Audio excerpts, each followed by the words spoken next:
Bismillahirrahmanirrahim. Assalamualaikum warahmatullahi wabarakatuh. Alhamdulillah, alhamdulillahi rabbil alamin. Wabihi nasta'in ala umurid dunya waddin.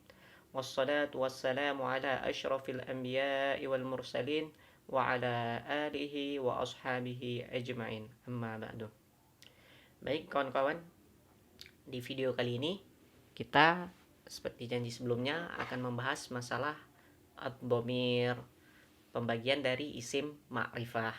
Bagi kawan-kawan yang belum menonton penjelasan kita tentang isim ma'rifah, bisa menontonnya di video kita sebelumnya. Baik kawan-kawan, silakan langsung saja kita untuk mempersingkat waktu. Kita akan menjelaskan apa itu ad-dhamir. Ad-dhamir ismun mabniyun yadullu ala mutakallim au mukhatab au ghaib. Artinya, dhamir itu kata ganti orang. Kata yang bentuknya baku dan dia tidak akan pernah berubah. Mabni ini pembahasannya di ilmu nahwu adalah bentuk akhir kata. Nah, bentuk akhir kata dia selalu bentuknya itu pasti dan tidak akan berubah. Ini contoh aja dulu. Ana, baris terakhir ana kan alif. Lebih gampangnya gini ya. Nahnu. Nah, nahnu baris akhirnya kan dhammah. Nah, baris dhammah ini nggak akan bisa berubah dia. Nah, makanya dikatakan ismun mabniyun. Nah, ya dulu ala mutakallim au mukhatab au ghaib. Nah, seperti kita bilang kemarin, dhamir adalah kata ganti orang. Kata ganti orang al-mutakallim yang berbicara. Mukhatab yang diajak bicara. Ghaib yang dibicarakan. Nah, kalau dalam kaidah bahasa Indonesia kata ganti orang pertama, orang kedua, dan orang ketiga. Nah, kemudian wad-dhamir salah satu aksam. Dhamir itu terbagi ke 3 bagian. Yang pertama, dhamirun munfasil, muttasil, dan mustatir. Baik. Apa itu dhamir munfasil? Munfasil dari kata infasala. Dia artinya dhamir yang terpisah. Dia terpisah. Terpisah, dia tidak terikat dengan kata sebelumnya dan kata sesudahnya. Dia berdiri sendiri. Muttasil, dhamir yang bersambung. Berarti dia bersambung, dhamir itu akan bersambung dengan kata benda lain atau dengan fi'il. Dia bersambung. Sedangkan munfasil tadi tidak bersambung. Nah, sedangkan mustatir, dia bersambung tapi dia tidak nampak dhamirnya. Dia di dalam suatu kata, biasanya terdapat di fi'il, di kata kerja. Bahasa Arabnya fi'il. Nah, fi'il terdapat dhamir mustatir. Untuk lebih jelasnya kita lihat ke contoh. Ana fallahun. Kata-kata ana artinya saya. Fallah ini artinya petani. Saya petani. Saya seorang petani. Ana di sini yang dinamakan dengan munfasil. Dhamir, kata ganti tadi kan? Kata ganti. Berarti ana ini kan kata ganti orang pertama. Ana, saya. Nah, kata ganti orang pertama, saya, berarti ana. Nah, ini dia dhamir dan dia tidak terikat dengan falah dan sebelumnya tidak ada. Dia berdiri sendiri, ana, satu. Seperti anta juga satu, anta, satu kalimat ya. Satu, maksudnya satu kata. Nahnu, begitu juga. Kemudian muttasil, tersambung. Kita buka. Ini kan terdiri oleh dua kalimah dalam bahasa Arab atau kata dalam bahasa Indonesia, yaitu kitab dan ka. Artinya kita buka, buku kamu, buku milikmu artinya. Kita buka ini, ka yang di ujung ini adalah dhamir muttasil. Dhamir muttasil. Jadi dia selalu berdampingan dengan kata sebelumnya. Dan domir muttasil dia selalu ada di akhir kalimat. Nah, kalau dalam fi'il ada juga muttasil. Nah, misalnya zahabtu, saya telah pergi. Akaltu, saya telah makan. Tu di situ adalah domir muttasil. Tu, karena kata akaltu, asal kata akala. Nah, jadi ketika kita ingin bilang saya telah makan, akaltu. Nah, dan tu itu domir muttasil. Kemudian domir mustatir, contohnya ikro. Nah, kita lihat di sini ikro. Nggak ada tanda-tanda domir. Tapi dia ada domir di dalam sini. Nah, yang terhalang. Tidak nampak. Jadi ikro ini apa artinya? Kata perintah untuk menyuruh kepada seseorang lawan bicara kita, kamu. Nanti di sini anta. Nah, ikro, baca. Hai kamu baca. Nah, kamu di sini anta domirnya. Domir tapi mustatir. Nah, untuk pembahasan muttasil sama mustatir, ini akan kita bahas selanjutnya di video selanjutnya, lebih mendetail lagi. Karena pembahasan muttasil dan mustatir ini harus memahami fi'il juga. Oke, sekarang kita munfasil. Kita balik ke munfasil. Ad-dhamair al-munfasilah. Nah, dia terbagi kepada dua.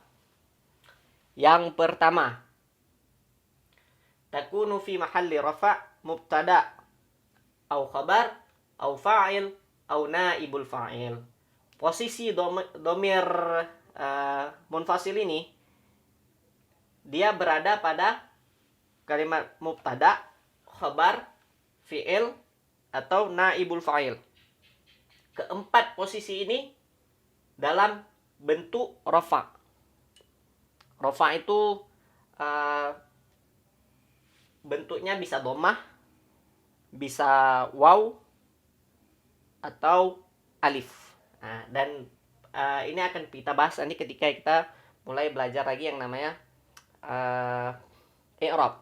Nanti akan kita jelaskan apa itu rafa', apa itu jar, apa itu nasab. Nah, tapi pada umumnya untuk pemula rafa' ini dhammah. Nah, baris akhir yang dhammah. Nah, seperti kitabu, kabu, kitabun, kitabu. Nah, kitabun, kitabu, faslun, faslu, dhammah atau dhammatain. Ya. Nah, jadi pertama dhamair fasilah dia terletak di 4. 1 2 3 4. 4 tempat, yaitu di mubtada atau khabar atau fa'il atau naibul fa'il. Mubtada itu kata di awal kalimat. Sedangkan khabar dia isim juga untuk menjelaskan keadaan si mubtada tadi. Seperti contoh kitabun. Jadi kalau kita mau buat contoh mubtada, al-kitabu mufidun. Al-kitabu itu kan isim. Penjelasan kemarin kan udah tahu isim. Mufidun isim juga. Tapi mufidun ini menerangkan keadaan si Alkitab. Nah, kasih contoh aja.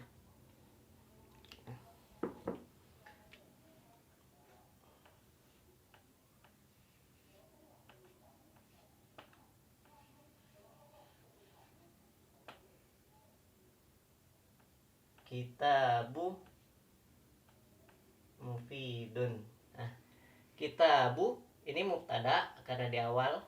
Kemudian kata mufidun itu untuk menerangkan keadaan si kitab. Jadi kitab artinya buku yang bermanfaat. Nah, itu ini mubtada, ini khabar.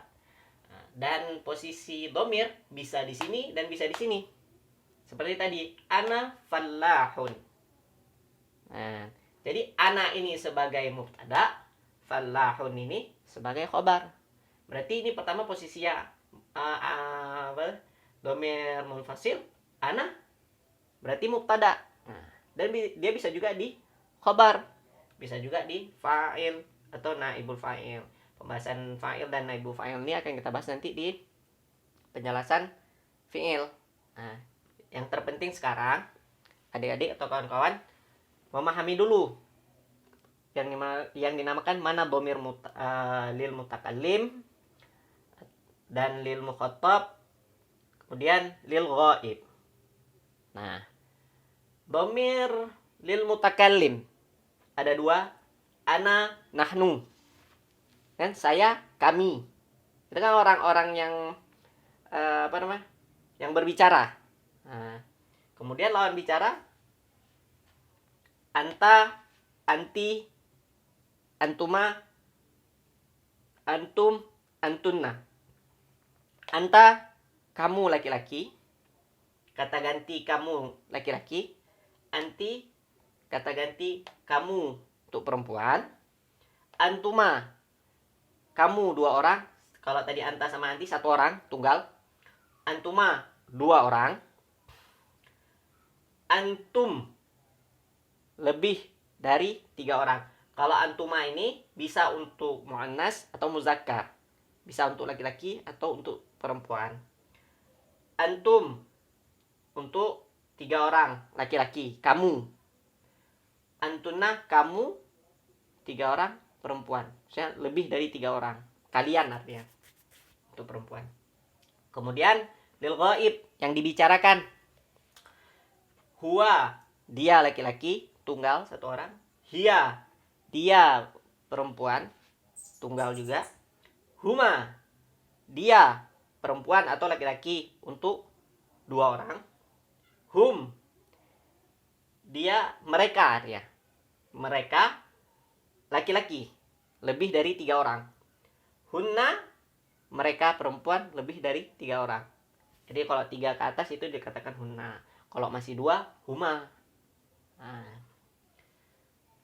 misal kita masuk ke dalam contoh biar lebih paham.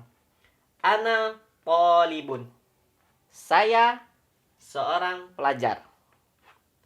Antuma polibani, kalian berdua pelajar. Polibani. Jadi bentuk yang pertama tadi tolibun jadi tolibani karena sudah menjadi dua orang. Antuma polibani. Hum, mereka.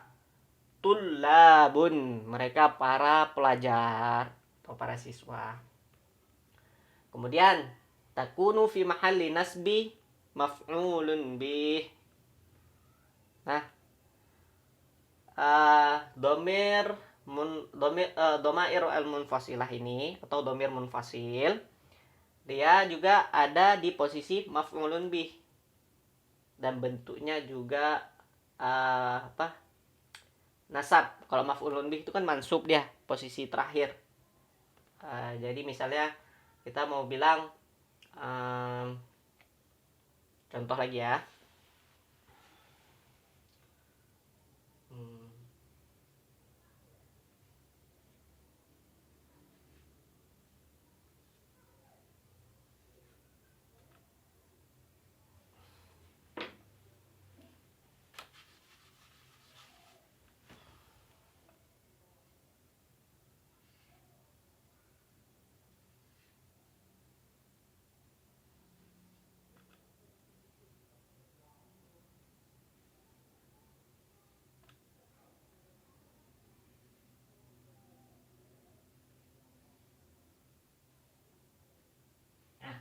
Akaltu ar-ruzza, saya makan nasi.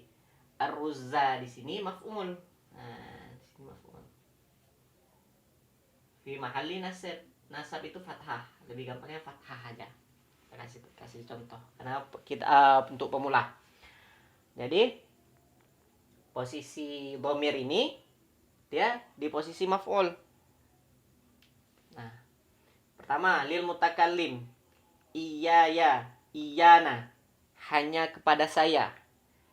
Kalau iyana, hanya kepada kami. Nah, lil mukhatab, Iyaka, hanya kepadamu. Untuk laki-laki.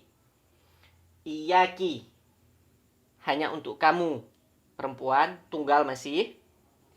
Iyakuma, untuk kamu 2 orang, bisa laki-laki, bisa perempuan. Iyakum, hanya untuk kalian. Nah, untuk laki-laki.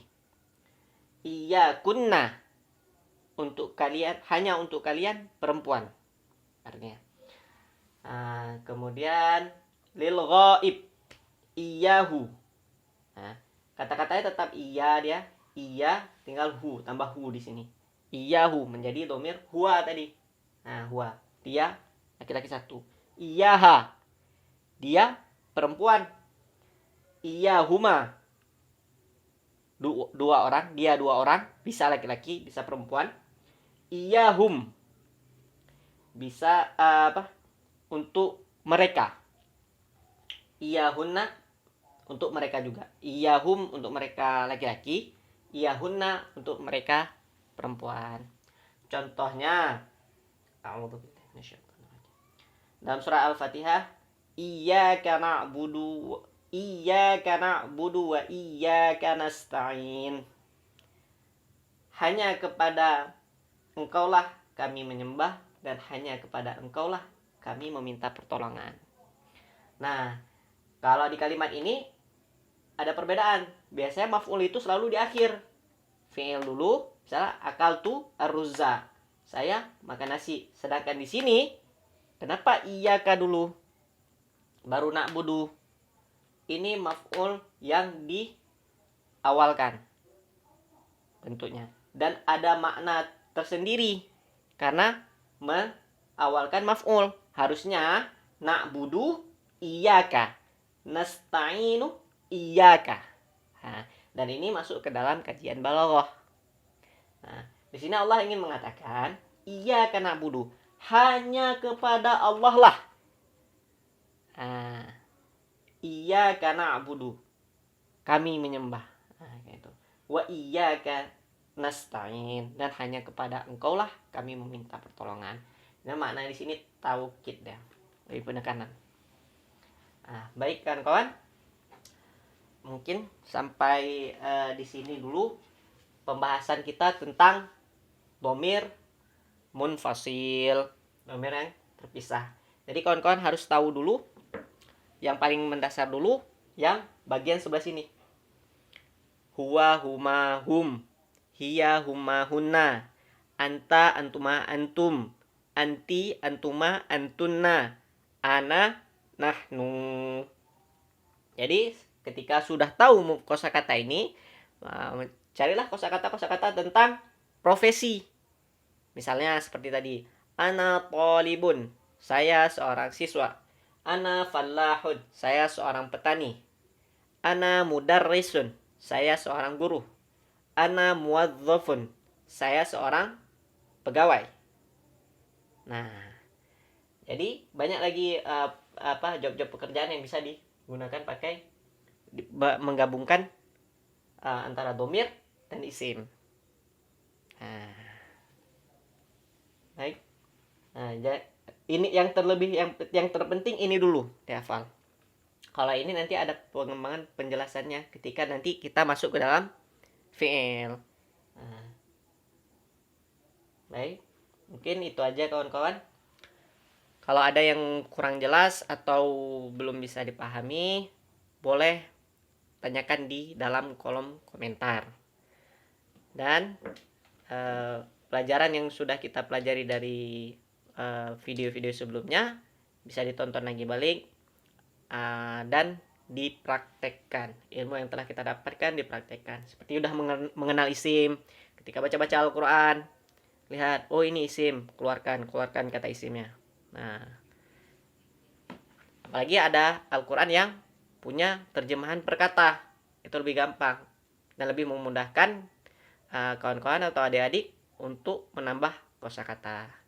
Baik, saya akhiri. Sebelumnya jangan lupa subscribe, like, komen, dan jangan lupa bagikan video ini ke kawan-kawan atau ke grup-grup keluarga. Baik, sekian. Assalamualaikum warahmatullahi wabarakatuh.